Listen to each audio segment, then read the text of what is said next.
एक ही साल में पुलिस कमिश्नर बन जाना, ये ताकत सच में जितनी जादुई थी उतनी ही खौफनाक भी। अगर 17 या 18 नंबर आ जाता तो क्या मैं सच में अमर हो सकता था? अब मुझे क्या चुनना चाहिए? मुझे कोई बीमारी या परेशानी तो है नहीं। अगर मैं 30 मिलियन रुपयों वाला इनाम चुनता हूँ तो एक गरीब और अनाथ होने के नाते मुझे पक्का यकीन है कि उसी रात मेरा गला काट दिया जाएगा। और अगर मैं किसी बड़ी ताकत की इच्छा मांगू तो इसमें बहुत वक्त लगेगा और रास्ते में 1000 मुश्किलें भी आ सकती हैं। जब पैसा और उस पैसे को बचाने की ताकत दोनों ही मेरे लिए बहुत जरूरी हैं, तो सबसे सही तरीका यही होगा कि मैं समाज में अपना रुतबा बढ़ा लूं। मुझे अपने उस घटिया बॉस का चेहरा याद आ गया जिसने मुझे बिना किसी वजह के निकाल दिया था। मैंने कंपनी का चेयरमैन बनने की इच्छा मांग ली और वो भी सिर्फ 2 दिनों के अंदर। लेकिन इस चीज ने मुझे पूरी तरह से हैरान कर दिया। आप तो जानते ही है ना, मौर्या ग्रुप एक ऐसी मल्टीनेशनल कंपनी है जिसकी कीमत 200 मिलियन है। इससे पहले जब मैंने एक छोटी सी ब्रांच का मैनेजर बनने की इच्छा मांगी थी तो उसमें कम से कम 1 महीने का वक्त लगा था। थोड़ा सा भी सोचे तो समझ आ जाएगा कि यहाँ कुछ तो गड़बड़ है। लेकिन यार, जब खतरा उठाना ही है तो क्यों ना कोई बहुत बड़ा दांव खेला जाए। मैंने एक पल भी नहीं सोचा और मांग ली ये इच्छा कि मैं 2 दिन के अंदर मौर्या ग्रुप का चेयरमैन बन जाऊं।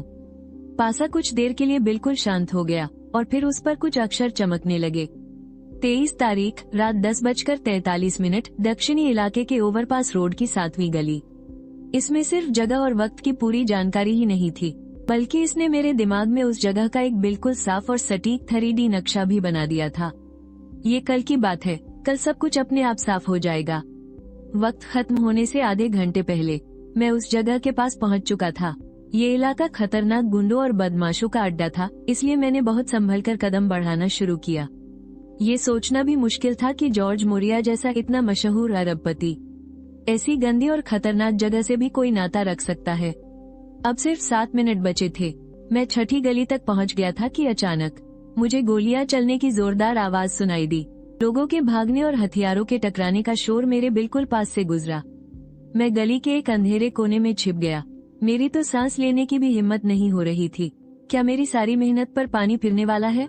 स्ट्रीट लाइट की हल्की रोशनी में मैंने ध्यान से देखा तो पता चला कि वो लोग बस जोर जोर से चिल्ला रहे थे, लेकिन उनकी गली के अंदर घुसकर पीछा करने की बिल्कुल भी हिम्मत नहीं हो रही थी। ऐसा लग रहा था जैसे उन्होंने किसी बहुत ही खतरनाक इंसान से पंगा ले लिया था। और बिल्कुल वैसा ही हुआ। कुछ ही देर में उन्हें ढूंढने का शोर दूसरी तरफ मुड़ गया। तय किए गए वक्त से ठीक 1 मिनट पहले मैं अपनी मंजिल पर पहुंच गया, लेकिन वहाँ तो कुछ भी नहीं था, एक जंगली बिल्ली तक नहीं। क्या वो पासा सच में नकली था? वक्त धीरे धीरे बीतता जा रहा था। बस 20 सेकंड और बचे थे। क्या सच में मेरा बेवकूफ बनाया गया था? ठीक रात के 10:47 पर अचानक से एक आदमी बहुत जोर से गली में आ गिरा। मैंने अपनी आंखें फाड़ कर देखा। अरे, ये तो वही है, जॉर्ज मौर्या, 32 साल का अरबपति, टैलेंट शहर का सबसे कामयाब नौजवान और एक जाना माना प्लेबॉय। लेकिन वो यहाँ कैसे आ गया, वो भी इतनी बुरी तरह से घायल? क्या मुझे उसकी जान बचानी है और एहसान चुकाने के लिए वो अपनी अरबों की संपत्ति मेरे नाम कर देगा? मैंने आज तक इतना बेवकूफ अमीर नहीं देखा। मौर्या ने खून खांसते हुए मुझसे कहा कि मैं उसे अस्पताल ले जाऊं। उसने मुझे 30 लाख देने का वादा किया। 30 लाख, इतने पैसे तो मैं पूरी जिंदगी में नहीं कमा सकता था। जब उसने देखा कि मैं हिल भी नहीं रहा हूँ तो उसने और लालच देना शुरू कर दिया। खून रोकने में मदद करो तो वो मुझे 50 लाख की हीरे की घड़ी देगा। मैं फिर भी अपनी जगह से नहीं हिला। जॉर्ज मौर्या अब घबराने लगा था। उसने धमकी दी कि अगर वो यहाँ मर गया तो मुझ पर कत्ल का इल्जाम जरूर लगेगा। उसकी हैसियत ही काफी थी मुझे बलि का बकरा बनाकर फंसाने के लिए। अब जाकर मैंने अपना मुंह खोला। मुझे तुम्हारी बात पर यकीन है, लेकिन एक बात मेरी समझ में नहीं आ रही। मौर्या की आंखों में नफरत और जहर भरता देख मैंने अपना बढ़ा हुआ कदम वापस खींच लिया। तुम फिक्र मत करो, मैं तुम्हें मारने या लूटने नहीं आया हूँ। मैंने तो बस कल उस पासे से ग्रुप का चेयरमैन बनने की मन्नत मांगी थी। पासे ने मुझे सिर्फ एक जगह बताई। अगर मैं तुम्हारी जान बचा लेता तो मुझे चेयरमैन बनाना या न बनाना तुम्हारी मर्जी पर निर्भर हो जाता। यह मन्नत पूरी होने के नियम के खिलाफ है, इसलिए सच सिर्फ एक ही है। मेरा यहाँ होना ही मेरे चेयरमैन बनने की असली चाबी है। तुम्हारे जिंदा रहने से इसका कोई वास्ता नहीं है। मानता हूँ ये सुनने में बहुत अजीब लग रहा है, लेकिन मुझे यकीन है कि यही सही जवाब है। जॉर्ज मौर्या की नजरों में नफरत की जगह अब उलझन, खौफ और गुस्से ने ले ली थी। इसके बाद उसने मुझे कितनी ही धमकियां और लालच दिए, पर मैं अपनी जगह से बिल्कुल नहीं हिला। उसकी आंखों की रोशनी धीरे धीरे धुंधली पड़ने लगी। जो आखिरी सांस उसने रोक रखी थी वो भी टूटने लगी। उसने तड़पते हुए मुझसे पूछा कि मैंने ऐसा क्यों किया। उसने कहा कि अगर मैं सिर्फ आधा कदम, बस 10 सेंटीमीटर आगे आ जाता तो वो मेरा दिल चीर कर निकाल लेता। अपनी मौत के आखिरी पल में मोरिया के शरीर से अचानक एक बैंगनी रोशनी का गोला बाहर निकला और पलक झपकते ही उसकी लाश एक अजीब से रूप में बदल गई। एकदम ठेगना और भद्दा, उसके पहले वाले लंबे और हैंडसम चेहरे से बिल्कुल अलग। इस खौफनाक नजारे ने मुझे सुन्न कर दिया, लेकिन उस बैंगनी रोशनी से बनी ताश के पत्ते ने मेरा सारा ध्यान खींच लिया। जैसे ही वो पत्ता सामने आया, मुझे अंदर से एक बहुत मजबूत एहसास हुआ। मेरी मन्नत का पूरा होना इसी पत्ते के अंदर छिपा था। वो ताश का पत्ता हवा में गोल गोल घूम रहा था। उसके सामने वाले हिस्से पर पान का सत्ता बना था और पीछे की तरफ जॉर्ज मोरिया की तस्वीर थी। जब वो पत्ता तेजी से चमकते हुए गायब होने ही वाला था, मैंने छलांग लगाई और उसे कसकर पकड़ लिया। तभी मेरे दिमाग में एक सीधी आवाज गूंजी, एक नए खिलाड़ी की पहचान हुई है। क्या आप किंग्स गेम में शामिल होना चाहते हैं? आखिर इस दुनिया को हो क्या गया है? पहले वो मन्नत वाला पासा और अब ये किंग्स गेम। मैं पहले कितना बेवकूफ था ना। मुझे इस दुनिया की असलियत का कोई अंदाजा ही नहीं था। बार बार चमकते हुए उन विकल्पों और ताश के पीछे बने जॉर्ज मोरिया को देखते हुए मेरे अंदर से एक अजीब सी लहर उठी और मैंने हाँ को चुन लिया। एक नया विकल्प सामने आया, नया गेम कैरेक्टर बनाएं या पुराने कैरेक्टर को अपनाएं। शायद यही मेरी मन्नत पूरी करने का असली रास्ता था। मैंने पुराने कैरेक्टर को अपनाने का विकल्प चुना। एक मामूली से पासे से मन्नत मांगकर मैं रातों रात अरबपति बन गया था। लेकिन इससे भी बड़ी बात ये थी कि मुझे इस दुनिया का असली सच पता चल गया था। Kings game. इस वक्त मेरी आंखों के सामने एक होलोग्राम वाला डेटा पैनल खुला था। आम इंसानों का लाइफ लेवल 2 होता है, लेकिन मेरा लाइफ लेवल पूरे 4 पर था और मेरा कोड नेम था पान का सत्ता। String strangulation skill. मेरी स्किल पैनल में बॉडी मैनिपुलेशन और स्ट्रिंग स्ट्रेंगुलेशन भी आ गए थे। उनकी जानकारी पढ़ने के बाद मेरे तो पसीने ही छूट गए। स्ट्रिंग स्ट्रेंगुलेशन स्किल का दायरा पूरे 10 मीटर का था। मतलब अगर मैं बस एक कदम भी आगे बढ़ता तो जॉर्ज मोरिया अपनी ताकत से मेरे शरीर पर कब्जा कर लेता। लेकिन अब वो सिर्फ एक ठंडी लाश बन चुका था। अचानक मेरे लेवल 4 की छठी इंद्री ने मुझे खतरे की चेतावनी दी। एक सर्द हवा के झोंके के साथ किसी के गुर्राने की धीमी आवाज सुनाई दी। ये तो शहरी कहानियों में जिक्र किया जाने वाला डेथ हाउंड था। ये किसी बैल जितना बड़ा था और उसमें से सड़ंत और खून की बदबू आ रही थी। उसके सिर पर एक घुमावदार सींग था। मैं तुरंत चौकन्ना हो गया और खुद को हमले के लिए तैयार कर लिया।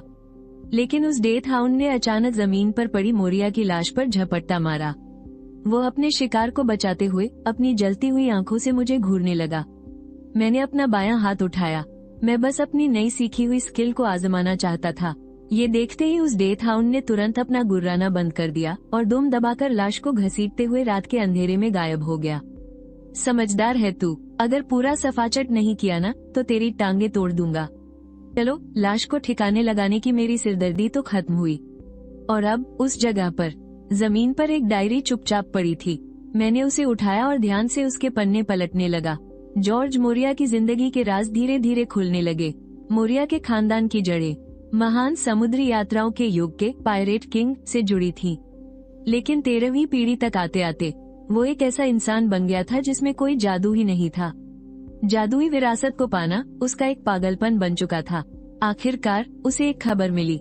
लायू साम्राज्य के राजा ने शैतानी ताकतों को पाने के बदले अपने पूरे देश की ही बलि चढ़ा दी थी।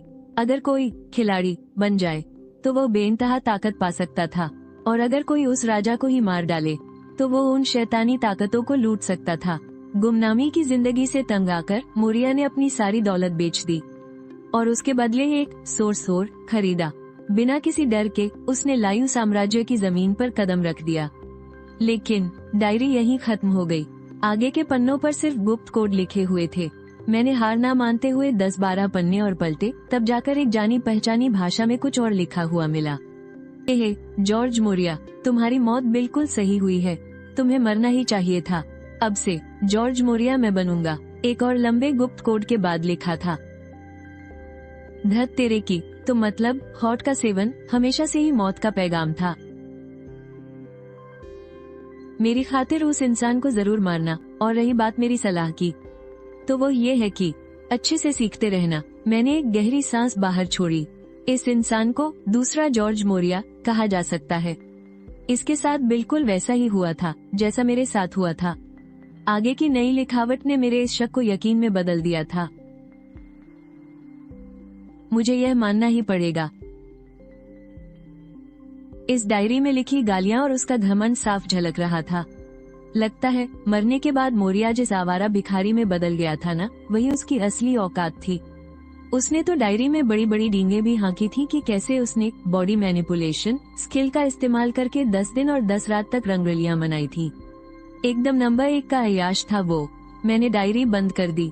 आखिरकार मुझे सारा माजरा समझ आ गया था। मुझे मोरिया की हर एक चीज विरासत में मिल गई थी, लेकिन मेरा इस डायरी को आगे लिखने का कोई इरादा नहीं था। भला कोई शरीफ इंसान ये सब फालतू चीजें लिखता है क्या? बस इसमें बताए गए सोर्स और दुश्मनों ने मेरी चिंता बढ़ा दी थी। सच में उस पासे से मन्नत मांगने में बहुत बड़ा झोल था। हॉट का सेवन क्या वाकई मौत का पक्का फरमान है? मुझ गरीब को तो लगा था कि किसी अरबपति की जिंदगी हाथ लगते ही मैं ऐश की जिंदगी जीऊंगा, लेकिन मुझे क्या पता था कि यह तो मौत के मुंह में जाने की बस एक शुरुआत थी। आखिर ऐसा कौन हो सकता है जिसने सुपरमैन बन चुके मोरिया को भी मार गिराया? मुझे और जानकारी चाहिए थी, लेकिन अभी मैं चुपचाप बैठकर लायू साम्राज्य की बैन की गई कुछ किताबें पढ़ रहा था। सितारों और जमीन का विज्ञान और प्राचीन सभ्यताओं का बुनियादी ज्ञान, खासकर उन प्राचीन सभ्यताओं का ज्ञान। पहले मोरिया की डायरी में ये साफ साफ लिखा था कि अगर कोई 13 प्राचीन भाषाएं सीख ले तो वो अपने अंदर के स्पिरिचुअल डिक्लेरेशन को जगा सकता है और एक असली जादूगर बन सकता है। ये पहले मोरिया का सबसे बड़ा जुनून बन चुका था। मुझे भी अंदर से यह महसूस हो रहा था कि ताकत बढ़ाने के लिए ये तरीका उस किंग्स गेम से कहीं ज्यादा भरोसेमंद था। इसलिए मैंने डायरी की वो बात हमेशा याद रखी कि मन लगाकर पढ़ना है। और जैसे जैसे मैं गहराई से पढ़ता गया, इन प्राचीन लिपियों के राज धीरे धीरे खुलने लगे। इन्हें सीखना इतना मुश्किल इसलिए है क्योंकि ये लिपियां खुद अपने पढ़ने वालों को चुनती हैं। मिसाल के तौर पर अभी की ही बात ले लो। मुझे सिर्फ भविष्यवाणी से जुड़ी बातें ही समझ आ रही हैं और बाकी के पुराने शब्द तो जैसे दिमाग में पानी की तरह आते हैं और पल भर में बह जाते हैं। इस तरह से कुछ भी सीखने की रफ्तार बहुत ही घटिया है। तभी तो पहला मोरिया हमेशा एक बेचारा आम इंसान ही बनकर रह गया, जबकि तीसरी पीढ़ी का मोरिया भले ही एक आवारा था, लेकिन किस्मत देखो उसे 3 भाषाएं आती थीं। इस वक्त मेरे पास हाथ बांधे जो खड़ा है वो कोई और नहीं बल्कि मेरा पुराना बॉस। ग्रेट है। भले ही वो 3 घंटे से बड़ी इज्जत के साथ खड़ा है, लेकिन उसके मुंह से उफ तक नहीं निकली, बल्कि उसके दिल में तो एक अलग ही भावना आ रही होगी। वाह, इसे कहते हैं एक सच्चा और इज्जत के काबिल चेयरमैन। अरबों की दौलत होने के बाद भी ये इंसान कितनी मेहनत से पढ़ाई कर रहा है। जो आपसे बेहतर है वो आपसे कहीं ज्यादा मेहनत भी करता है, इसकी कामयाबी तो पक्की थी। लेकिन मेरी अगली ही बात ने उसके सारे अरमानों पर पानी फेर दिया। तुम्हें काम से निकाला जाता है, अभी अपना सामान बांधो और दफा हो जाओ यहाँ से। वो हैरान होकर बस मेरा मुंह ताकता रह गया, लेकिन मैंने गार्ड्स को इशारा कर दिया कि उसे घसीटकर बाहर फेंक दे। ये 200 किलो का मोटा सुअर जिसने मुझसे रोज ओवरटाइम करवाया, मेरी तनख्वाह काटी और जिस दिन मेरी नौकरी गई थी उसने भी मेरी इसी तरह बेइज्जती की थी। बेचारे ने बड़ी हिम्मत करके पूरे 3 घंटे तक खड़े रहने का नाटक किया। मानना पड़ेगा इसमें किसी का पालतू कुत्ता बनने का पूरा हुनर है। खैर, इंसान को अपने बीते हुए कल पर अफसोस नहीं करना चाहिए। अभी मुझे ऐसे लोगों की जरूरत है जो सच में मेरे काम आ सके। थोड़ी ही देर में ऑफिस में एक नया मेहमान आया। नमस्ते, मैं टारुनो हूँ, लायू देश का सबसे बेहतरीन प्राइवेट जासूस। आपकी सेवा में हाजिर हूँ।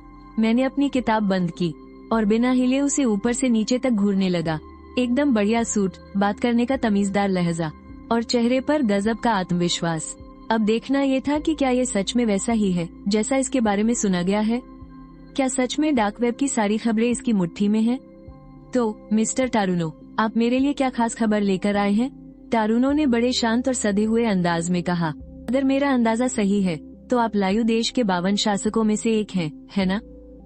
मेरी आंखें थोड़ी सी सिकुड़ गईं। किंग गेम को चलते हुए 43 साल हो चुके हैं। 2 जोकर के अलावा ताश की गड्डी में 52 पत्ते होते हैं और अंडरवर्ल्ड में इन्हीं खिलाड़ियों को शासक कहा जाता है। इसके जैसे खबरी का इतनी गहराई तक जान लेना कोई हैरानी की बात नहीं थी। हाल ही में आपको जो खूबसूरत लड़की पसंद आई है वो असल में शुवान वू देश से भटकती हुई आई एक बेसहारा मार्शल आर्टिस्ट है, और शायद इसी वजह से आप पर हाल ही में हमला हुआ था।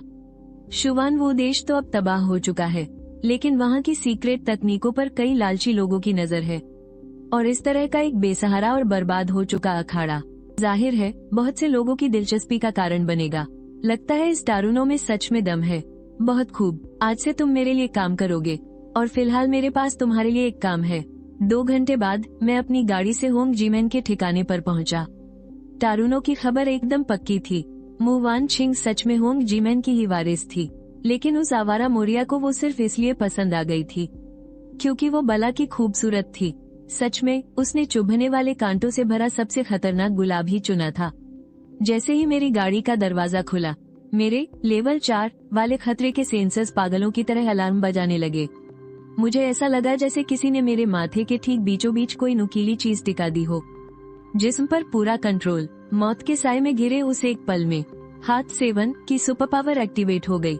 मेरी उंगलियों से पलक झपकते ही 10 कठपुतली वाले धागे निकले और सीधे मेरे दिमाग और रीढ़ की हड्डी में जा घुसे। महज कुछ मिलीसेकंड के फासले से मैं एक स्नाइपर की उस जानलेवा गोली से बच गया। 0.1 सेकंड, बस इतने ही फासले से मौत मुझे छूकर निकल गई। किसी भी इंसान के शरीर का सबसे तेज रिएक्शन टाइम 100 मिलीसेकंड होता है, लेकिन जिस्म को कंट्रोल करने वाली इस ताकत की वजह से मेरे धागों ने दिमाग का सिग्नल सीधे मेरी रीढ़ और हाथ पैरों तक पहुंचा दिया, और मेरा शरीर किसी मशीन की तरह खिसककर उस हमले से बच गया। कठपुतली के जादुई धागे एक बार फिर मेरी आंखों में चुभ गए। इस सुपरविजन के जरिए मैंने गोली की दिशा का पीछा किया और स्नाइपर की लोकेशन देख ली। उस वक्त स्नाइपर की नजरों में मेरा शरीर किसी खौफनाक भूत की तरह लग रहा था। इंसान के शरीर के लिए जो मुमकिन ही नहीं है, उस नामुमकिन एंगल पर मुड़कर मैंने उस बड़ी भारी गोली को बस बाल बाल चकमा दिया था। ये कैसे हो सकता है? उसके मुंह से घबराहट में चीख निकल गई, लेकिन अगले ही पल मौत को चकमा देने वाले उस साए ने अचानक अपना सिर घुमाया और सीधा उसकी तरफ देखा। उसकी आंखें किसी तेज नीली रोशनी की तरह चमक रही थी। धत तेरे की, मेरी लोकेशन का पता चल गया। क्या ये बंदा इंसान भी है? एक टॉप स्नाइपर की ट्रेनिंग के कारण उसने अपनी घबराहट को हावी नहीं होने दिया और वो तुरंत वहाँ से भागने लगा। तभी उसने देखा कि उसका टारगेट फिर से किसी भूत की तरह आगे बढ़ा। उसकी स्पीड किसी भी आम इंसान से 10 गुना ज्यादा थी, और इससे भी ज्यादा चौंकाने वाली बात तो ये थी कि इतनी तेज स्पीड में दौड़ते हुए भी वो रास्ते की रुकावटों और अपनी हर छलांग का एकदम सटीक अंदाजा लगा रहा था। उसके हर कदम का जोर किसी मशीन की तरह एकदम नपा तुला था। वो हवा से बातें करता हुआ सीधा उस छत की तरफ आ रहा था जहाँ स्नाइपर छिपा था। साला, उस कमीने बॉस ने मुझसे इन्फॉर्मेशन छिपाई। ये बंदा तो इंसान ही नहीं है, मुझे इसके लिए एक्स्ट्रा पैसे चाहिए। ये बड़बड़ाते हुए उसके पैर और भी तेजी से भागने लगे, लेकिन उसके चेहरे से वो रोज वाली शांति अब गायब थी। इस वक्त मेरा दिमाग एकदम शांत और क्लियर था, चाहे वो मेरी ये गॉड स्पीड पावर हो या फिर वो ईगल आई जिसने अभी मेरी नजरों को तेज किया था। ये सब तो मेरी बॉडी कंट्रोल एबिलिटी की बस शुरुआती पावर थी। अब समझ आया कि वो आवारा मोरिया इस स्किल के पीछे इतना पागल क्यों था। ताकत का ये नशा सच में लाजवाब है। क्या ये कातिल होंगजी क्लैन का हो सकता है? जिस खूबसूरत लड़की के मैं पीछे पड़ा था वो असल में एक मार्शल आर्टिस्ट निकली, लेकिन उससे मिलने जाते ही मुझ पर जानलेवा हमला हो गया। इससे मुझे पल भर में उसके और इस कातिल के कनेक्शन पर शक होने लगा। उस स्नाइपर को ठिकाने लगाने के बाद मैं उस मीटिंग वाली जगह पर पहुंच गया, लेकिन जैसे ही मैंने दरवाजा खोला, आग जैसी तपती हुई एक लहर मेरे चेहरे से टकराई और किसी भूखे बाज की तरह एक तेज मुक्का सीधे मेरे हाथों के डिफेंस पर आ लगा।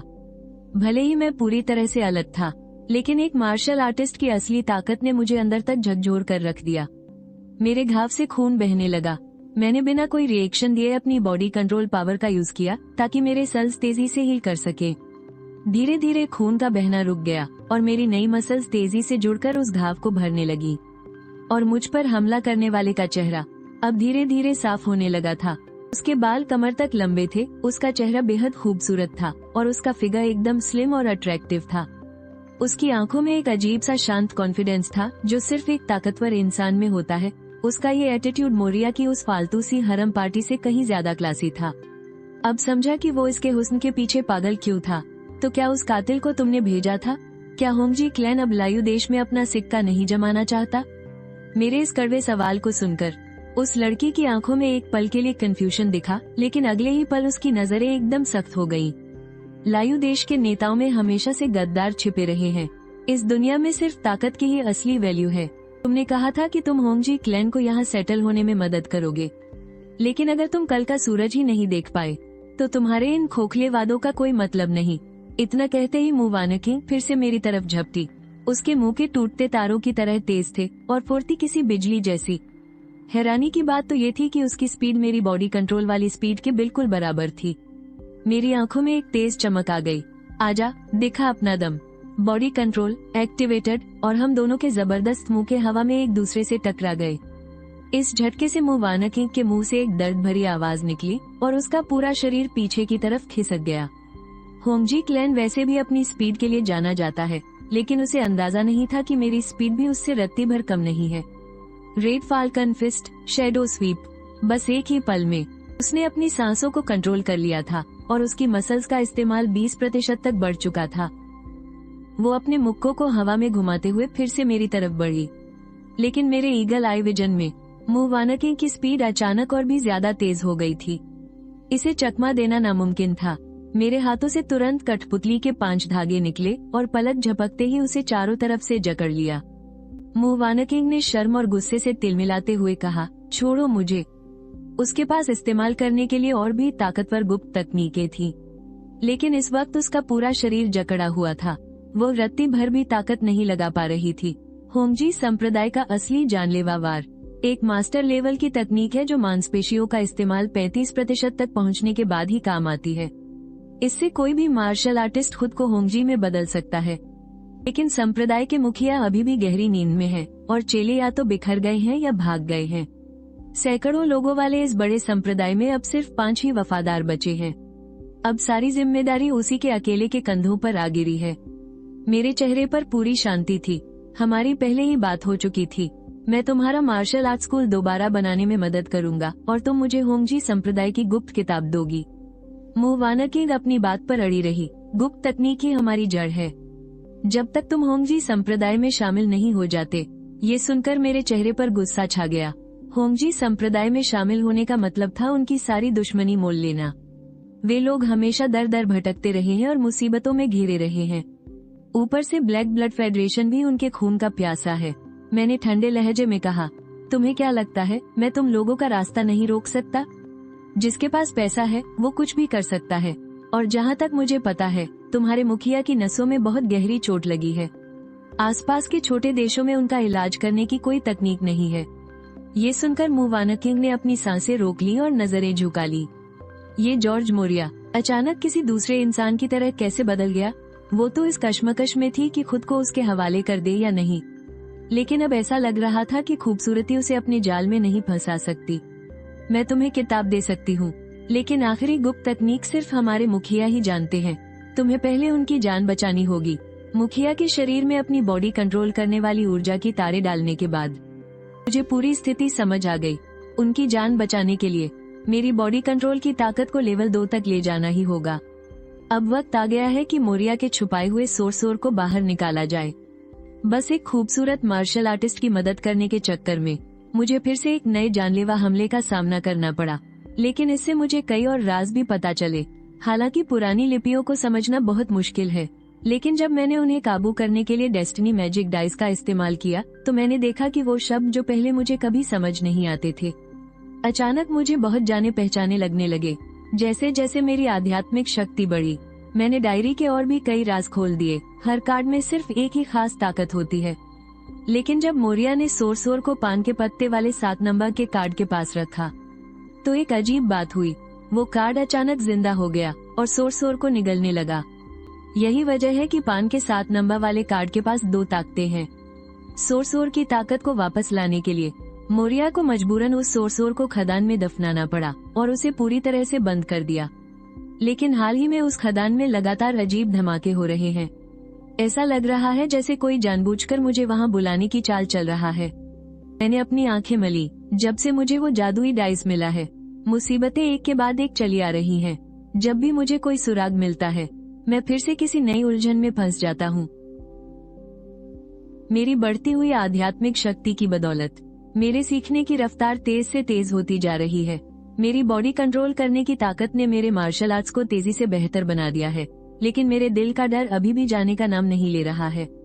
ये शोर बहुत अहम है। मैंने खुद वहाँ जाने का फैसला किया। बॉस, हम पर हमला हुआ है। उनके पास रॉकेट लॉन्चर है। टारेनो की आवाज में अभी भी शांति थी, लेकिन इस बार के हमले की ताकत आम इंसानों के बर्दाश्त करने की हद से कहीं ज्यादा थी। उसी वक्त सैकड़ों मीटर दूर एक पहाड़ी पर वो भाड़े का हत्यारा जिसने सोचा था कि एक ही वार में काम तमाम हो जाएगा, हक्का बक्का रह गया। क्या ये कोई इंसान है? इसने तो कार का दरवाजा ही फाड़ दिया और बाहर निकल आया। उनके लीडर फ्लैट ने एक गहरी सांस ली। उसे पहले ही पता था कि इस बार काम इतना आसान नहीं होगा। इधर उधर की बातें छोड़ो और लड़ने के लिए तैयार हो जाओ। अगर जान की बाजी नहीं लगाई तो पक्का मारे जाएंगे। भारी मशीन गन से गोलियों की बौछार होने लगी और बीच बीच में एक दो आर्मर पियर्सिंग गोलियां भी दागी जा रही थी। मैंने टारेनो को खतरे की सीमा से बाहर एक सुरक्षित जगह पर धकेल दिया। पलक झपकते ही खौफनाक गोलियां चीरती हुई हमारे पास आ पहुंची। रेड फिस्ट, फैंटम स्ट्राइक, दिल किसी बड़े नगाड़े की तरह धड़क रहा था। शरीर की ताकत अपनी चरम सीमा पर थी। मेरी तेज रफ्तार से हवाएं भी तूफान की तरह चीखने लगी। 1 सेकंड में 30 मीटर। रेड फिस्ट में महारत हासिल करने के बाद यही मेरी असली रफ्तार है, और वो भी बिना किसी बॉडी मैनिपुलेशन के। फ्लीट का पूरा शरीर डर से कांप रहा था। स्पीडोमीटर के नंबर देखकर उसके होश उड़ गए। ये तो किसी चीते की रफ्तार से भी 2 गुना तेज था। लानत है, ये कैसी रफ्तार है? जल्दी ट्रैकिंग मिसाइल फायर करो। उसी वक्त गोलियों की भारी बारिश होने लगी। मेरे आगे बढ़ने के सारे रास्ते बंद कर दिए गए। मुझे इसे जल्दी खत्म करना होगा। Body manipulation activate. मैं हवा में और ऊपर उठा और कठपुतली के 5 धागों ने मेरी रीढ़ की हड्डी को भेद दिया। रेड फिस्ट की ताकत एक झटके में बढ़ गई और वो सीधे मास्टर लेवल तक पहुंच गई। Red fist, floating light. तभी एक तेज चीख ने पूरी घाटी का सन्नाटा चीर दिया। गोलियों की बहरी कर देने वाली आवाज भी उस गगनभेदी गर्जना को दबा नहीं सकी। कुछ ही पलों बाद मैदान में सिर्फ फ्लीट अकेला खड़ा रह गया था। उसकी हालत देखकर नहीं लगता कि वो पैसों के लिए काम करने वाला कोई भाड़े का टट्टू है। शायद इससे कुछ जानकारी मिल जाए। बताओ, इसके पीछे किसका हाथ है? शायद मैं तुम्हारी जान बख्श दूं। फ्लीट की आंखों में अजीब सी कश्मकश थी, जैसे उसने कोई बहुत बड़ा फैसला कर लिया हो। तुम्हें क्या लगा तुम इतनी आसानी से जीत जाओगे? एक्सट्रीम डाउ चिप एक्टिवेट। उसके सिर के पीछे लगी चिप ने जैसे ही दिमाग के सिग्नल कैच किए, फ्लीट का पूरा शरीर बुरी तरह तड़पने लगा। वो दर्द से चीखने और गुर्राने लगा। मेरे दिमाग की घंटी बज गई। कुछ तो गड़बड़ है। इससे पहले कि मैं उसका काम तमाम करता, फ्लीट ने मेरे हमले को बीच में ही रोक दिया। उसकी आंखें खून से लाल हो चुकी थी और उनमें एक खौफनाक पागलपन सवार था। हा, बाजी मेरे हाथ लगी। श्वान वो देश के मार्शल आर्टिस्ट, अब तू मरने वाला है। तभी मेरे दिमाग में एक बात चमकी। तो तुम ब्लैक ब्लड फेडरेशन के सुपर सोल्जर हो? ब्लैक ब्लड फेडरेशन श्वान वो देश का पड़ोसी दुश्मन है, जो हमेशा से श्वान वो के मार्शल आर्ट्स को हथियाना चाहते थे, लेकिन कभी उसके लायक नहीं बन पाए। फिर एक दिन उन्हें किसी बड़े देश से फंडिंग मिल गई और उन्होंने मार्शल आर्ट्स की नकल करने वाली एक्सट्रीम डाउ चिप बना ली। और यही सुपर सोल्जर्स जिनके दिमाग में ये चिप लगी थी, श्वान वो देश की तबाही का असली कारण थे। एक मार्शल आर्ट्स ग्रैंडमास्टर जितना ताकतवर दुश्मन मुझे घूर रहा था। उसके हर एक मौके और हमले में किसी खूंखार जानवर की परछाई नजर आ रही थी। एक्सट्रीम डाउ चिप का इस्तेमाल करने वाले उस सुपर सोल्जर फ्लीट की आवाज बर्फ जैसी ठंडी थी। उन बॉस ने कहा था, अगर मैंने तुझे मार दिया तो मैं भी एक कमांडर बन सकता हूँ। अब मेरे हमले की बारी है। और हाँ, वैसे एक बात कहूँ, तेरी लड़ने की तकनीक एकदम बकवास है। एक्सट्रीम डाउ टाइगर फॉर्म, ये तो शेन वू संप्रदाय की चाल थी, लेकिन फ्लीट के मार्शल आर्ट्स का लेवल। हैरान करने वाली बात थी कि वो ग्रैंडमास्टर लेवल तक पहुंच चुका था। Tiger strike. हमारे हाथों के ब्लेड एक दूसरे से ऐसे टकराए कि उनमें से जोरदार चिंगारियां छूटने लगी। इस कमीने ने मुझे स्ट्रिंग चोकहोल्ड तकनीक का इस्तेमाल करने पर मजबूर कर दिया है। उस वक्त मेरे हाथ पर लिपटे वो धागे ऐसे लग रहे थे जैसे मैंने कोई सुनहरे तार वाले दस्ताने पहन रखे हों। दूर खड़ा टारुनो ये सब देख रहा था। उसकी नजरों में हवा में लड़ते वो 2 लोग अब इंसानों की तरह नहीं लग रहे थे, बल्कि ऐसा लग रहा था जैसे दर्जनों परछाइयां आपस में भीड़ रही हों। सच में कमांडर्स की इस लड़ाई में हम जैसे आम इंसानों की कोई औकात ही नहीं है। तेज तूफानी हवाएं और खौफनाक लहरें उठने लगी। घाटी के बीचों बीच एक के बाद एक कई गड्ढे बनते जा रहे थे। लेकिन फ्लीट जिस बात से सबसे ज्यादा डरा हुआ था वो ये थी कि मैं धीरे धीरे शेन वू की लड़ने की तकनीक को समझ रहा था। ये कैसे मुमकिन है? Tiger strike. फ्लीट ने मुझ पर फिर से जानलेवा हमला कर दिया, लेकिन इस बार मैंने भी वही पैतरा इस्तेमाल किया। Tiger strike. दोनों मुक्कों की जोरदार टक्कर। फ्लैट बदहवास होकर पीछे हटा, उसका चेहरा पीला पड़ चुका था। तुम मेरी नकल कर रहे हो? मैंने कोई जवाब नहीं दिया। ये मार्शल आर्ट्स भी ना, बस एक बार देखकर ही ताकत के बहाव को समझा जा सकता है। फ्लैट ने झल्लाहट में आकर फिर से हमला कर दिया, लेकिन इस बार मैंने अपनी आंखें बंद कर ली। एकदम सटीक अंदाजा लगाते हुए मैंने फ्लैट के हर हमले की हूबहू नकल की। फ्लैट लड़ते लड़ते और भी खौफदा होता गया। क्या ये मेरा दिमाग पढ़ सकता है? भागने का ख्याल उसके दिमाग पर हावी होने लगा, लेकिन उसे ये नहीं पता था कि जब वो बुरी तरह घबराया हुआ था, उसी का फायदा उठाकर मैंने चुपके से पपेट के धागे उसके शरीर के अंदर डाल दिए थे। आखिरकार उसकी ताकत एक चिप का कमाल थी। उसके अंदर किसी सच्चे लड़ाके वाली सूझबूझ नहीं थी, इसलिए वो इसे भांप नहीं पाया। और अभी जो मैंने उसके हमलों की नकल की थी वो भी उन्हीं पपेट धागों की एक एडवांस टेक्निक थी। असल में वो इतनी देर से अपनी ही परछाई से लड़ रहा था। Tiger strike. फ्लैट ने अपनी पूरी ताकत लगाकर एक आखिरी वार किया और अगले ही पल वो मैदान छोड़कर हवा में उड़ने लगा। लेकिन अचानक उसका शरीर हवा से धड़ाम से जमीन पर आ गिरा। उसके खून से नीचे की मिट्टी लाल हो गई। मेरे चेहरे के भाव लगातार बदल रहे थे। मैंने सावधानी से फ्लैट के सिर के पिछले हिस्से से वो एक्सट्रीम चिप बाहर निकाली। ऐसा लगता है कि वो लोग अभी तक आखिरी सीक्रेट टेक्निक को डिकोड नहीं कर पाए हैं, वरना अभी जो हुआ उसका अंजाम कुछ और भी हो सकता था। ये देखकर कि खेल खत्म हो चुका है, टालूनो हड़बड़ाते हुए वहां पहुंचा और सही खुफिया जानकारी न दे पाने के लिए खुद को कोसने लगा। लेकिन मैंने उसकी बात पर ध्यान नहीं दिया और बस एक एनर्जी पिल निकालकर अपने मुंह में डाल ली। ये एक ऐसी चीज थी जो सिर्फ ब्लैक मार्केट में ही मिलती थी। इसकी एक गोली पूरे 10 दिन के खाने के बराबर थी। बॉडी कंट्रोल टेक्निक से सेल्स को एक्टिवेट करने के साथ साथ ये घावों को भी तेजी से भरती थी। और इसके साथ ही टालूनो ने मेरे लिए ब्लैक मार्केट से एक लाइफ डिटेक्टर भी खरीदा था। उस पर एक बड़ा और एक छोटा पीला बिंदु लगातार टिमटिमा रहा था। छोटा वाला बिंदु टालूनो का लाइफ लेवल दिखा रहा था, जो कि 2 पर था, और बड़ा वाला मेरा अपना लाइफ लेवल था, यानी 4। तुमने अपना काम बहुत अच्छे से किया है, मैं तुम्हें इसका इनाम दूंगा। लेकिन अचानक लाइफ डिटेक्टर की स्क्रीन जोर जोर से चमकने लगी। एक बहुत बड़ा चमकता हुआ बिंदु तेजी से हमारी तरफ बढ़ रहा था, जिसने आधी स्क्रीन घेर ली थी। लंबे बालों वाली एक लड़की किसी भूत की तरह हमारे सामने आ खड़ी हुई। हाथ 7। आखिरकार मैंने तुम्हें ढूंढ ही लिया। इस नई और खूबसूरत लड़की का कुछ अता पता नहीं था कि ये दोस्त है या दुश्मन, लेकिन अगर मैंने सोच समझकर जवाब नहीं दिया तो मेरी जान भी जा सकती है। हाथ 7, तुम क्या चुनोगे? लॉफुल गुट में शामिल होना या फिर गद्दारों का साथ देना? क्लब स्टेन, ये उसका कोड नेम था, लेकिन उसका लाइफ लेवल मेरे लेवल से कहीं ज्यादा था। ऐसे वक्त में उससे दुश्मनी मोल लेना बहुत बड़ी बेवकूफी होती। क्या मुझ पर हुआ पिछला जानलेवा हमला तुम लोगों ने करवाया था? क्लब स्टेन ने मेरी बात को हिकारत से टाल दिया। तुमने जॉर्ज मोरिया की जगह ली है, लेकिन उसने औरतों के चक्कर में बहुत से दुश्मन पाल लिए थे। इंसानों की दुनिया के ये फालतू झगड़े हमारे किसी काम के नहीं हैं। मुझे लगा था कि नया वारिस थोड़ा दिलचस्प होगा, लेकिन तुम तो अभी भी उन्हीं घटिया चीजों में उलझे हुए हो। मैं अंदर ही अंदर सन रह गया। तो क्या जॉर्ज मोरिया जैसा आदमखोर बेमौत मारा गया, वो भी सिर्फ औरतों के चक्कर में? ये बात सच है कि औरतों के चक्कर में पड़कर इंसान का वार कमजोर हो ही जाता है। वापस जाते ही मैं उन सबको निकाल बाहर करूंगा, क्लब स्टेन ने मुझ पर दबाव बढ़ाते हुए कहा। हर 5 साल में सभी प्लेयर्स को राजा के सामने पेश होना पड़ता है और उनके फैसलों का सामना करना पड़ता है, और वो प्लेयर्स जो अपने ही साथियों को मारकर उनके कार्ड छीन लेते हैं उन्हें गद्दार माना जाता है। इस साल का जजमेंट डे बस आने ही वाला है।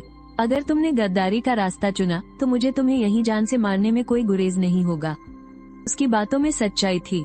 हालांकि मैंने टालूनो को अंडरवर्ल्ड की हर खुफिया जानकारी निकालने का काम सौंपा था, लेकिन उसकी पहुंच इतनी कम थी कि हमें कुछ खास हासिल नहीं हो सका। प्लेयर्स 2 गुटों में बंटे हुए हैं, लॉफुल और गद्दार। इन्हें बांटने का पैमाना यही है कि क्या वे खिलाड़ियों को मारते हैं और कार्ड छीनते हैं। इस नजरिए से देखें तो रक्षक गुट में शामिल होना यकीनन ज्यादा सुरक्षित है, लेकिन इसका मतलब ये भी है कि मुझे शासक की जिम्मेदारियां उठानी पड़ेंगी, और अगर कोई घटिया बॉस मिल गया तो मिशन के दौरान वो अपने ही लोगों की जान खतरे में डाल सकता है। मैंने बरसों धक्के खाए हैं, इसलिए मुझे अच्छे से पता है कि दुनिया में सब कुछ सिर्फ सही या गलत नहीं होता। बागी गुट खुद को जूमो सोसाइटी कहता है और साफ दिख रहा है कि उनका निशाना राजा गुस्ताव है, और शायद उनके ऐसा करने के पीछे कोई ठोस वजह भी हो। अगर मेरे पास कोई चारा होता तो मैं एक निष्पक्ष आजाद खिलाड़ी बनना ही पसंद करता, लेकिन पुरानी जानकारियों के हिसाब से मैं ये समझ चुका हूँ कि अकेले खिलाड़ियों का जजमेंट डे यानी कयामत के दिन से बच निकलना लगभग नामुमकिन रहा है। लान्यू देश के अंदर ऐसा कोई पुराना खिलाड़ी नहीं है जिसने कयामत के 5 दौर पार किए हों। प्रधानमंत्री जी सबसे अनुभवी हैं, और वो भी सिर्फ 4 दौर ही टिक पाए। स्मॉल जोकर कार्ड के मालिक होने के बावजूद वो लड़ाई नहीं करते, बल्कि उनका काम सिर्फ पूरे समाज की व्यवस्था को बनाए रखना है। ठीक है, मैं रक्षक गुट में शामिल हूँगा। मेरा जवाब सुनकर 10 ऑफ क्लब्स ने गहरी राहत की सांस ली, लेकिन उसने उसी वक्त मुझे एक काम सौंप दिया, बागी नाजिल वॉन का पीछा करना। ये आदमी, वो काफी हड़बड़ाई हुई लग रही थी। साफ था कि इस बागी की वजह से वो थोड़ी घबराई हुई है। लेकिन बागी का पीछा करना? मजाक मत करो, मैं अपने तरीके से काम करता हूँ। खदान में कदम रखते हुए मैंने सोर्स होर निकाला और कार्ड को उस पूरे सोर्स होर को सोखते हुए देखने लगा। मेरे दिल को तसल्ली मिली। अब बस 3 दिन का इंतजार है, फिर मैं अपनी किसी एक स्किल को लेवल 2 तक बढ़ा सकूंगा। अब मुझे जाकर देखना चाहिए कि टरुनो को मैंने जो काम दिया था वो कहाँ तक पहुँचा है। एक ऐसे देश में जहाँ गेम्स को किसी खतरनाक बीमारी की तरह देखा जाता है। मैंने एक गेम स्टूडियो खरीदने के लिए पानी की तरह पैसा बहा दिया। हालांकि टरुनो की समझ में कुछ नहीं आ रहा था, लेकिन क्या करता, बॉस ने पैसे ही इतने दिए थे। ड्रीम स्टूडियो की अहम सदस्य मिया ऐसे तो एक बड़े कॉलेज की होनहार छात्रा थी, पर न जाने अचानक एक दिन उसे वर्चुअल गेम बनाने का ऐसा क्या भूत सवार हुआ। ये तो रेगिस्तान में पानी ढूंढने जैसी बात थी, एकदम पागलपन। लेकिन कई लोग तो पीठ पीछे उसे बेवकूफ ही बुलाते थे। अभी तो 30 लाख लगाए थे और इतनी जल्दी फूंक भी दिए। क्या मुझे उस रईसजादे से और पैसों की मांग करनी चाहिए? मिया यही सब सोच विचार कर रही थी कि तभी उसके बगल में अचानक से कोई आ खड़ा हुआ। क्या यही वर्चुअल गेम का लॉगिन डिवाइस है? मिया एकदम से चौंक गई, लेकिन जब देखा कि उसके बॉस खुद पधारे हैं तो वो बड़े उत्साह से बताने लगी, ये तो बस एक बड़े देश से कॉपी किया हुआ सैंपल है। अगर हमारे पास और पैसे हो और हम बड़े देशों के ब्लैक मार्केट से चीजें खरीद सके तो हमारी रिसर्च और भी तेज हो सकती है। बहुत खूब, मुझे इसमें काफी दिलचस्पी है। बस इन 2 बातों ने ही जैसे मिया के अंदर एक आग सी लगा दी। वो बिना रुके बोलने लगी। सबसे पहले virtual reality login device 6 dimensional cult ने बनाए थे। वो इंसानी दिमागों को एक दूसरे से जोड़ने पर काम कर रहे थे ताकि एक बेहतरीन और सपनों की दुनिया बनाई जा सके। लेकिन अब किंग्स गेम इस तकनीक का गलत इस्तेमाल कर रहा है और ये लोगों की सोच बदलने का एक हथियार बन गया है। तभी तो लान्यू देश में गेम बनाने पर इतनी सख्त पाबंदी है। सच में, जिस चीज पर जितनी रोक होती है उसमें उतना ही बड़ा झोल होता है। सिर्फ मिया की ये बातें ही मेरे पैसों की पूरी वसूली थी। मैंने बेझिझक हामी भरते हुए कहा, मैंने तय किया है कि मैं और भी पैसे लगाऊंगा। 3 करोड़ की रकम अभी तुम्हारे अकाउंट में आ जाएगी। ये सुनकर खुशी के मारे मिया के रोंगटे खड़े हो गए। ये रईस बॉस कोई बेवकूफ नहीं है, वो मुझे बहुत अच्छी तरह समझता है। इसके बाद मैंने मिया से पूछा कि आखिर वो गेम बनाने के पीछे इतनी पागल क्यों है और अपना सब कुछ लुटाकर गरीब होने पर भी हार क्यों नहीं मान रही। दरअसल बचपन से ही मैं एक सपना देखती आ रही हूँ। मैंने देवताओं के महायुद्ध का सपना देखा था। सपने में आग की लपटों से घिरे देवता दूसरे ताकतवर जीवों से लड़ रहे थे। वो हवा में उड़ रहे थे, जमीन चीर रहे थे और उनके पास एक से बढ़कर एक जादुई ताकतें थीं। कालोस के मैदानों में जो बहुत बड़ा गड्ढा है वो असल में देवताओं के उसी महायुद्ध की निशानी है। महायुद्ध की निशानी। लेकिन सबको लगा कि मैं पागल हो गया हूँ। किसी ने मेरी बात पर यकीन नहीं किया, किसी ने कभी मुझ पर विश्वास नहीं किया। मैंने सिर झुकाकर गहरी सोच में डूबते हुए कहा, किस्मत का जादुई पासा देखने के बाद अब किसी भी अजीबोगरीब चीज के बारे में सुनकर मुझे कोई हैरानी नहीं होती। तो असल में ये वर्चुअल रियलिटी तकनीक हमारी गहरी यादों को भी वापस ला सकती है। उन आम इंसानों के लिए जिन्हें छिपी हुई दुनिया के बारे में कुछ पता ही नहीं। इन ख्याली पुलावों के पीछे भागने का कोई मतलब नहीं है, लेकिन मैं अच्छी तरह जानता हूँ कि यही इस दुनिया की असली सच्चाई है। ना जाने कितने ही बेहतरीन और टैलेंटेड लोगों ने पागलपन और बकवास लगने वाले इसी एक छोटे से आइडिया के दम पर अपनी एक अलग और महान पहचान बनाई है। मैंने जी दाओ चिप निकाली और मिया से उसे हैक करने में मदद मांगी। उसे देखते ही उसकी आंखें चमक उठी। अरे, ये तो ब्लैक ब्लड फेडरेशन की मिलिट्री चिप है। लेकिन बड़ी अजीब बात है, इसमें कोई पासवर्ड या सेल्फ डिस्ट्रक्ट सिस्टम नहीं है। कहीं ये किसी लैब से चुराया गया कोई नया मॉडल तो नहीं? ये साइंस वाले भी ना सच में खूंखार होते हैं। मिया का ये जोश और पागलपन देखकर तो एक पल के लिए मैं भी डर गया था। वो खुशी से उछलते हुए बोली, मैं इसे हैक कर सकती हूँ, मैं पक्का इसे क्रैक कर लूंगी। ये प्राचीन सभ्यता की कोई भाषा है। मैंने अपनी पढ़ाई के दौरान इसके बारे में थोड़ा सीखा था, लेकिन पूरी तरह से डिकोड करने के लिए वो काफी नहीं है। ऊपर से देखने पर यह किसी पुरानी भाषा के बादल जैसे निशान लगते हैं, लेकिन असल में इसके अंदर डोमो स्पाइरल का पैटर्न छुपा है। दुनिया की सबसे मुश्किल भाषाओं में से एक। मुझे अंदाजा नहीं था कि यहाँ ऐसा सरप्राइज भी मिलेगा। इन सारे निशानों और अक्षरों को कॉपी कर लो, मुझे ये अपने साथ चाहिए। मेरी बात सुनकर मिया एकदम चौंक गई। उसे लगा होगा कि क्या ये आवारा सा दिखने वाला लड़का सच में प्राचीन भाषा पढ़ सकता है। लेकिन अगले ही पल स्क्रीन पर अजीब से कोड्स तेजी से चमकने लगे। पूरे लैब में बिजली के झटके से स्पार्क होने लगा और वो फिंगरप्रिंट जैसे दिखने वाले अक्षर अजीब तरीके से मुड़ने और बदलने लगे। और देखते ही देखते उन्होंने एक खून से सने हुए खौफनाक सिर का आकार ले लिया, जो भयानक आवाज में चीख रहा था। वो किसी अधेड़ उम्र के आदमी का सिर लग रहा था। ऐसा लग रहा था जैसे किसी ने उसे बड़ी बेदर्दी से धड़ से अलग कर दिया हो। उसकी कटी हुई गर्दन से अभी भी खून टपक रहा था और लैब के सारे स्पीकर्स से एकदम से डरावनी और अजीब सी चीखें गूंजने लगी। मैं तेजी से भागकर आगे गया और झटके से मेन केबल खींचकर निकाल दी। डरो मत, ये बस एक खतरनाक वायरस प्रोग्राम था और कुछ नहीं। मिया के मन में अभी भी शक था। वो मुझे बीच में बचाव करते हुए बड़ी अजीब नजरों से देख रही थी, लेकिन फिर भी उसने कुछ कहा नहीं और चुप रही। लैब से बाहर आते ही मैंने एक लंबी और गहरी सांस ली। मुझे अंदाजा नहीं था कि इस जी-दाव चिप में इतना बड़ा राज छुपा होगा। गाड़ी निकालो, रेड फाल्कन सेक्टर चलो। किसी आम इंसान को मार्शल आर्ट्स का मास्टर बनने में सालों की कड़ी मेहनत लग जाती है, लेकिन मुझे सिर्फ एक हफ्ता लगा। इस वक्त मेरे साथ ट्रेनिंग कर रही मू वानकिंग जैसे जैसे लड़ रही थी, अंदर ही अंदर हैरान होती जा रही थी। हालांकि एग्जीक्यूटर के पास कई तरह की अजीबोगरीब ताकतें होती हैं, लेकिन मेरी तरह मार्शल आर्ट्स में एकदम फिट बैठने वाली सुपर पावर बहुत ही कम देखने को मिलती है। वो रेड फाल्कन सेक्टर की सबसे तेज और सीनियर फाइटर थी, लेकिन मेरे लगातार और ताबड़तोड़ हमलों के सामने वो भी धीरे धीरे कमजोर पड़ने लगी और उसे खुद को बचाना मुश्किल हो रहा था। मू वानकिंग के दिमाग में अचानक ख्याल आया, शुक्र है कि इस लड़के ने अभी कुछ ही समय पहले मार्शल आर्ट सीखना शुरू किया है। इसकी लड़ने की तकनीक अभी थोड़ी कच्ची है, लेकिन पिछले 3 दिनों की ट्रेनिंग ने सच में उसके होश उड़ा दिए थे। इसके दांव पेच दिन ब दिन और भी धारदार होते जा रहे हैं। मैंने सोचा भी नहीं था कि ये लड़का इतनी जल्दी इतनी बेहतरीन तकनीक सीख जाएगा, लेकिन मेरा ध्यान मू वानकिंग की उन बातों और सोच पर बिल्कुल नहीं था। मेरा पूरा ध्यान और दिमाग सिर्फ रेड फाल्कन पंच को बारीकी से समझने में लगा था। कहा जाता है कि रेड फाल्कन पंच के पुराने मास्टर्स की स्पीड करीब 100 मीटर प्रति सेकंड के बराबर होती थी। ये बात सच में इस कहावत को साबित करती है कि दुनिया में कोई भी मार्शल आर्ट्स हो, तेज रफ्तार को कोई नहीं हरा सकता। लेकिन एक ग्रैंड मास्टर बनने की वो आखिरी मंजिल अभी भी मेरे रास्ते में खड़ी थी, जो देखने में तो बहुत करीब लग रही थी, लेकिन मैं एक कदम भी आगे नहीं बढ़ पा रहा था। यहाँ तक कि अपनी बॉडी मैनिपुलेशन पावर का इस्तेमाल करके मांसपेशियों की ताकत बढ़ाने के बावजूद मैं उस लेवल तक नहीं पहुँच पा रहा था। अब ये सिर्फ ताकत बढ़ाने या तकनीक को बेहतर करने का खेल नहीं रह गया था। मैंने अपने मन में सोचा, ये जो रुकावट है ना, इसका सीधा कनेक्शन एक फाइटर के अंदर की इच्छा शक्ति और मार्शल आर्ट्स की असली स्पिरिट से है।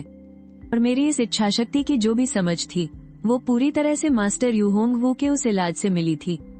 अपनी बॉडी मैनिपुलेशन पावर को लेवल 2 तक अपग्रेड करने के बाद मेरी वो जादुई कठपुतली की डोरियां मास्टर यूहोंग वू के शरीर की उस मार्शल आर्ट्स की दीवार को भी तोड़ सकती थी। मैंने पूरी ताकत से उसके शरीर की आम कोशिकाओं को बेतहाशा सक्रिय कर दिया।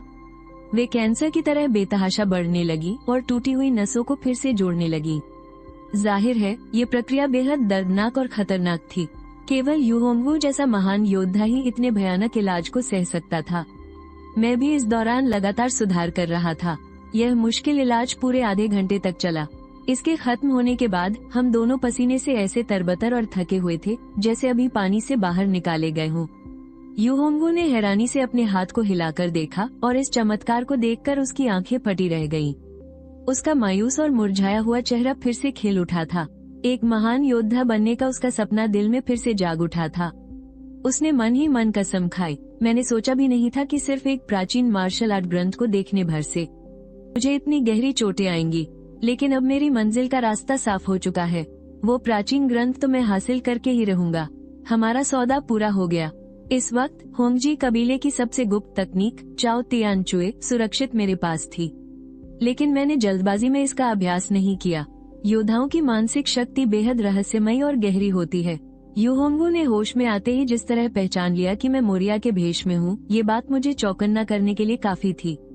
किंग्स गेम हमेशा लोगों के दिमाग को काबू करता है, लेकिन एक मजबूत योद्धा होने के कारण यूहोंगवू पर इसका कोई असर नहीं पड़ा। और जैसे ही मैंने वो अल्टीमेट चिप निकाली, उसे तुरंत शेनवू कबीले के पुराने मास्टर की शक्ति का एहसास हो गया। मेरे दिमाग में एक खतरनाक ख्याल आया कि हर एक अल्टीमेट चिप को शायद किसी महान योद्धा की जान लेकर बनाया गया है। और सबसे अहम बात तो ये थी कि यूहोंगवू का इलाज करते वक्त मुझे पता चल गया था कि उसे ये चोटें बाहर से नहीं लगी थी, बल्कि उसकी अपनी ही अंदरूनी शक्ति ने उसे नुकसान पहुंचाया था। इसी शक्ति से एक योद्धा जन्म लेता है और यही शक्ति उन्हें तबाह भी कर देती है। मार्शल आर्ट्स, किंग्स गेम, मैं इन दोनों तरीकों से ताकत हासिल कर चुका हूँ, लेकिन यूहोंगवू की बातों से मुझे एक नई चीज पता चली। स्पिरिचुअल वर्ल्ड डिक्लेरेशन असल में विश्व सरकार V5 द्वारा बनाया गया एक इंसानी कानून है, और यही वो जादुई विद्या है जिसे पहला जॉर्ज मोरिया हर हाल में पाना चाहता था। हजारों सालों से चले आ रहे इन कबीलों के पास वाकई कई गहरे राज छिपे हैं। मैंने मन ही मन सोचा, पूरी दुनिया में माने जाने वाले इस स्पिरिचुअल वर्ल्ड डिक्लेरेशन की ताकत ही सबसे सुरक्षित है, लेकिन इन खोई हुई सभ्यताओं की पुरानी लिपियों को समझना बहुत ही थका देने वाला और वक्त लेने वाला काम है। कयामत के दिन का खतरा हमारे सिर पर मंडरा रहा है, तो फिलहाल के लिए कि मैं अपनी नई बॉडी कंट्रोल ताकत को बढ़ाऊं, इसी से सबसे ज्यादा फायदा होगा। तभी अचानक टारुनो का कॉल आया। कहानियों में बताया गया वो मौत का कुत्ता हमें मिल गया है। उसे पकड़ने का मिशन शुरू हो चुका था। मेरी नई ताकत का ट्रायल करने के लिए मुझे ऐसे ही एक मजबूत शिकार की तलाश थी। कहा जाता है कि मौत का कुत्ता गरीब बस्तियों में पड़ी लाशों को ही नहीं खाता, बल्कि उनकी रूह को भी चबा जाता है। और इस खौफनाक कहानी की शुरुआत आज से पूरे 30 साल पहले हुई थी। एक बार फिर इस गरीब बस्ती में कदम रखते हुए मेरे मन में कई तरह के जज्बात उमड़ रहे थे। यहाँ जिंदगी बहुत मुश्किल है। निचले तबके के लोग बस जिंदा रहने के लिए अपनी जान दांव पर लगाते हैं, इसलिए आज भी यहाँ खून खराबा चालू था। मेरी ईगल विशन ने देखा कि सांड जितना तगड़ा और सिर पर एक मुड़ा हुआ सींग लिए वो मौत का कुत्ता धीरे धीरे मैदान में आया और लाशों को घसीटने लगा। खून खराबे में लगे गुंडों ने उसे पूरी तरह नजरअंदाज कर दिया, जैसे उनका इस मॉन्स्टर के साथ कोई गुप्त समझौता हो। उस अंधेरी गली में मौत के कुत्ते के खाने का अंदाज किसी अजीब रस्म की तरह था। उसने पहले लाश पर जोर से दांत गड़ाए और फिर जमीन पर लेटकर किसी के आगे सजदा करने लगा। उसकी यह खौफनाक प्रार्थना पूरे 3 मिनट तक चली। तभी कुछ अजीब हुआ। वो लाश अचानक हिलने लगी। ये देखकर टारुनो के मुंह से चीख निकलते निकलते बची। क्या वो मुर्दा जिंदा हो गया था? लेकिन मेरी ईगल विशन ने कुछ और ही देखा। वो लाश अजीब तरीके से अंदर ही अंदर जलने लगी और काले धुएं में बदलने लगी। जमीन पर लेटे उस मौत के कुत्ते ने भी हरकत की और उस काले धुएं को तेजी से निगलने लगा। 5 मिनट बाद वो लाश पूरी तरह से गायब हो गई। जमीन पर सिर्फ जलने का निशान रह गया था और उस डेथ हाउंड के सिर पर मौजूद घुमावदार सींग का रंग अब और भी गहरा हो गया था। हमला करो, मेरे आदेश देते ही छत पर छिपे एक भाड़े के सैनिक ने तुरंत एक ट्रैंक्विलाइजर डार्ट फायर कर दिया।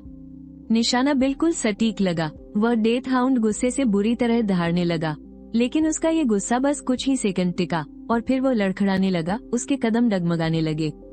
ये देखकर भाड़े के सैनिकों की टीम खुशी से झूम उठी और काम तमाम करने के लिए आगे बढ़ने ही वाली थी। रुको, कुछ गड़बड़ है। मैंने ठंडे दिमाग से हालात को परखा। भले ही डेथ हाउंड को ट्रैंक्विलाइजर लगा था, लेकिन वह जान बचाने के लिए अंधाधुंध भागा नहीं। ये किसी भी जानवर की बुनियादी फितरत के बिल्कुल खिलाफ था।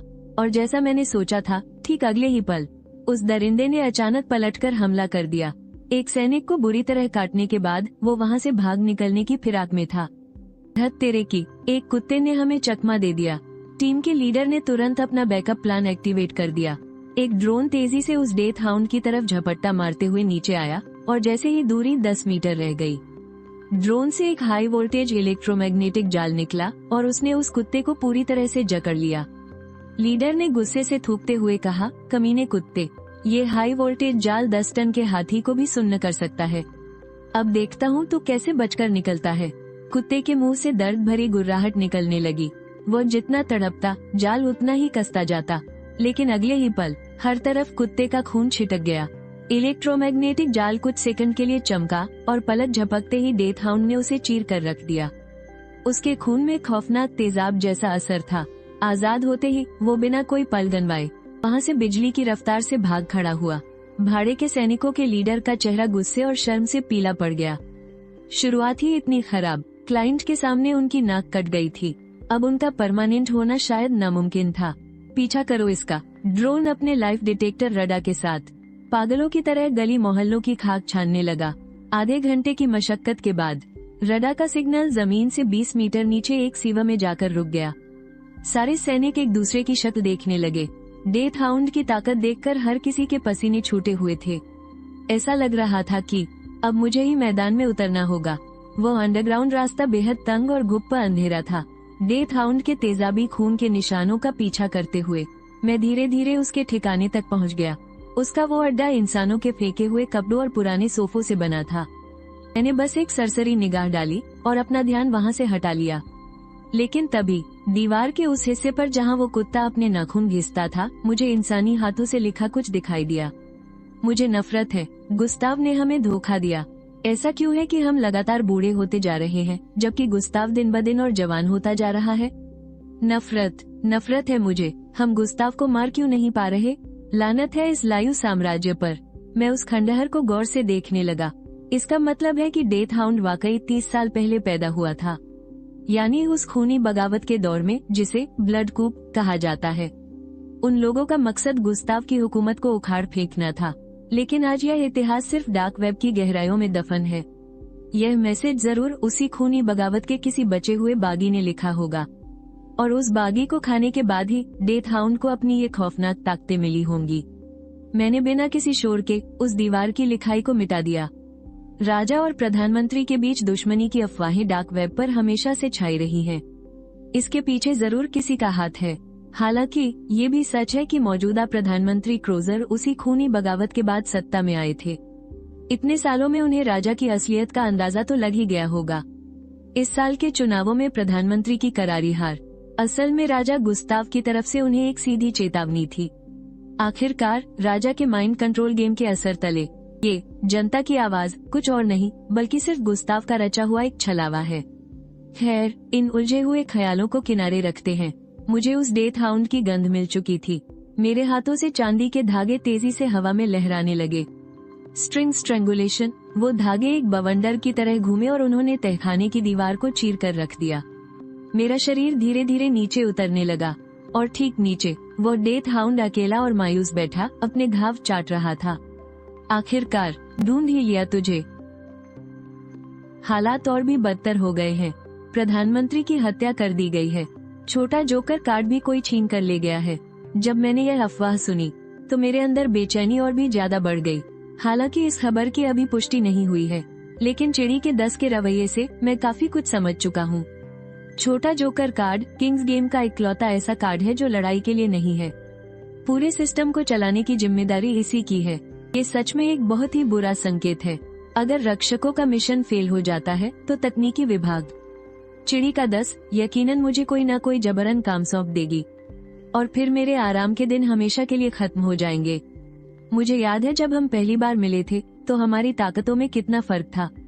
वो जिस दुश्मन का सामना कर रही है मैं उसके सामने बिल्कुल नहीं टिक पाऊंगा। मेरी ताकत अभी भी बहुत कम है। मैंने अपने हाथ में रखे उस मांस के टुकड़े को घूर कर देखा। ये सब मैंने डेड डॉग के शरीर से निकाला था। मेरी लेवल 2 की शरीर को कंट्रोल करने वाली ताकत के असर से आम कोशिकाएं बहुत ही ताकतवर सटिम कोशिकाओं में बदल गई और फिर तेजी से बंटने लगी, जैसे कोई 3D प्रिंटर काम कर रहा हो। हड्डियां, मांसपेशियां और अंदरूनी अंग लगातार बनने लगे और देखते ही देखते डेड डॉग का एक छोटा रूप उस टेबल पर आ गया। लेकिन अगले ही पल बूम, वो उथड़ा फट गया। वो छोटा डेड डॉग खून की धुंध में बदल गया। मैंने अपने हाथ रोक लिए। क्लोन बनाने का मेरा यह आइडिया पूरी तरह फ्लॉप हो गया। भले ही मैंने अंगों को फिर से उगाने की ताकत हासिल कर ली है, लेकिन मैं अभी भी आत्मा और इच्छाशक्ति की पहेली नहीं सुलझा पाया हूँ। ये सच है कि किसी भी जीव की आजाद इच्छा को कभी कंट्रोल नहीं किया जा सकता। अगर मैं हुबहू एक नया डेड डॉग बना भी लूं, तब भी मुझे सिर्फ एक खाली और बेजान शरीर ही मिलेगा।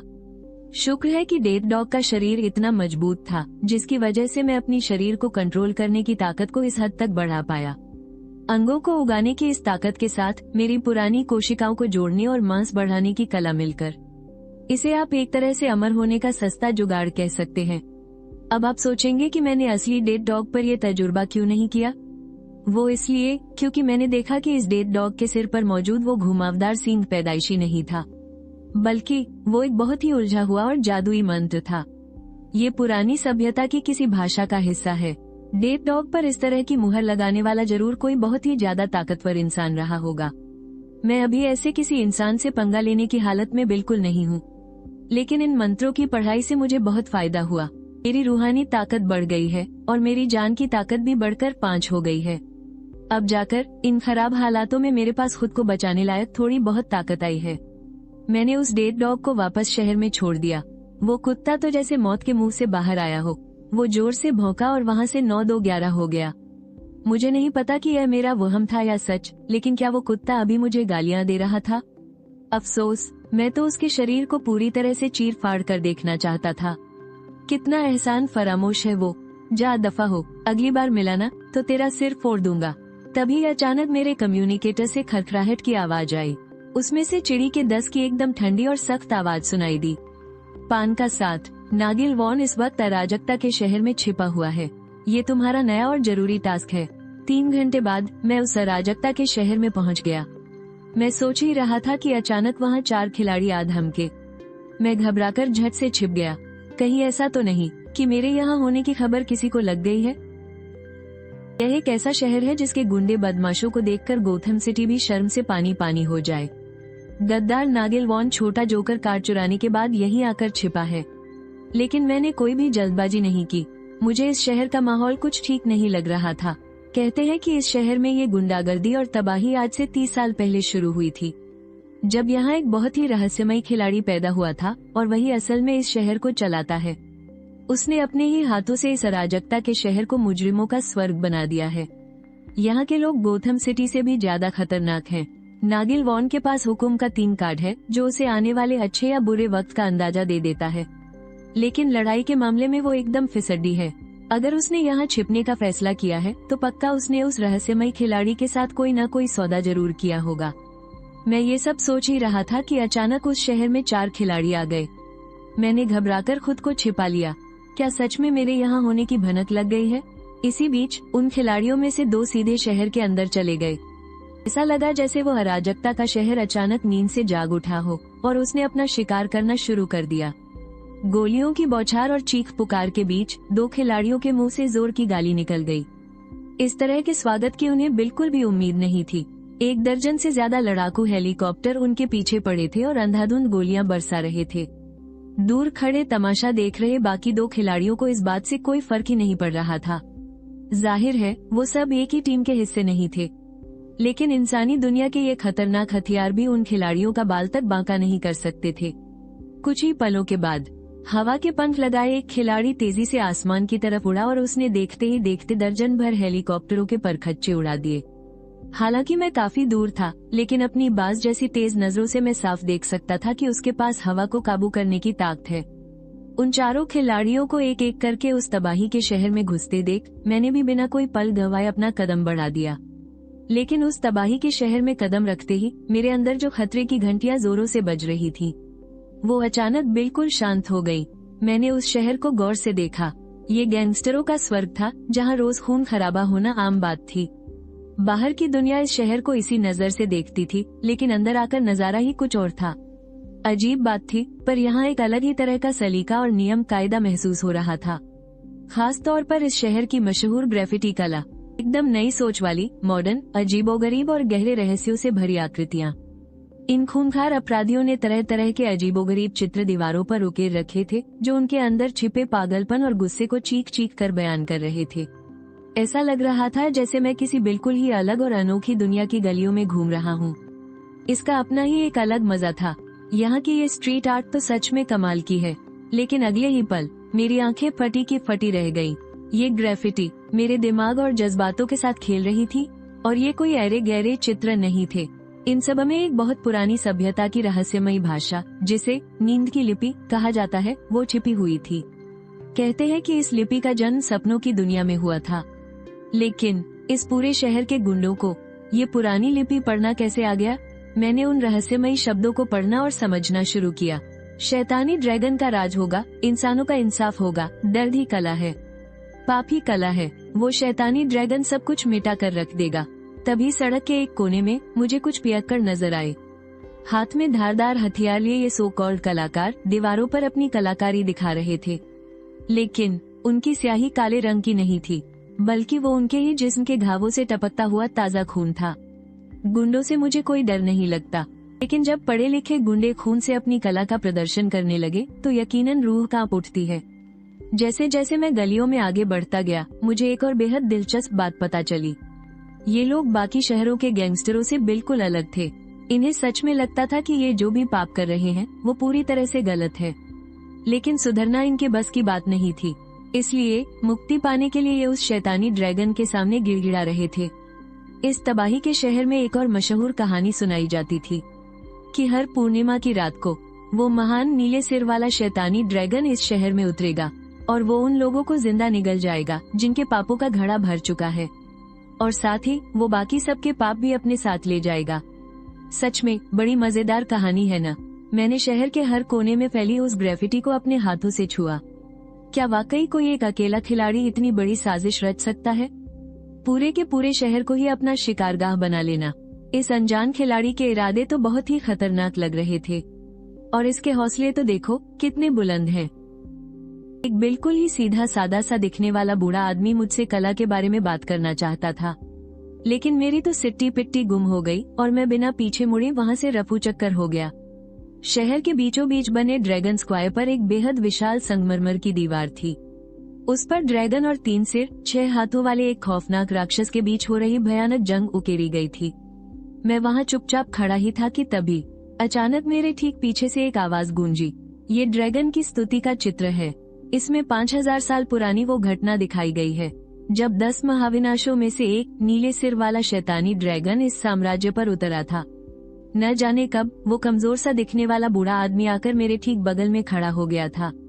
शायद मुझे उस कलाकृति में इतना डूबा हुआ देखकर उस खस्ताहाल कलाकार को मुझसे बात करने में दिलचस्पी आ गई थी, लेकिन अगले ही पल मैं छलांग लगाकर कई मीटर दूर जा गिरा।